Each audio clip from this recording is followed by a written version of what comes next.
Mga pagkaing mababa o walang trans fat. Number 1, prutas at gulay. Puno ng mga bitamina, mineral at mga phytochemical na nakakatulong sa pagsasaayos ng antas ng kolesterol sa katawan. Number 2, buong butil. Tulad ng brown rice, quinoa, oats at mga produkto na gawa sa buong trigo. Ito ay mayaman sa dietary fiber na tumutulong sa pagpababa ng LDL cholesterol. Number 3, mga isda. Salmon, sardinas at tuna ay mga magagandang mapagkukunan ng mga omega-3 fatty acid. Sunod, poultry. Mga pagkaing mayaman sa protina tulad ng manok at turkey na inalis ang balat at taba bago lutuin. Iwasan ang pagprito ng mga ito.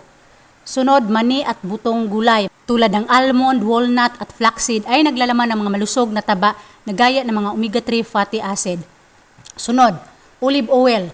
Gamitin ang masustansyang langis na kagaya ng olive oil. Ito ay mayaman sa monounsaturated fats na makakatulong sa pagbaba ng LDL cholesterol.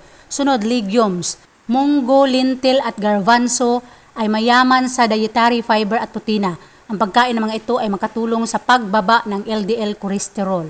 Sunod, madahong gulay, spinach, kangkong, pichay at talbos ng kamuti.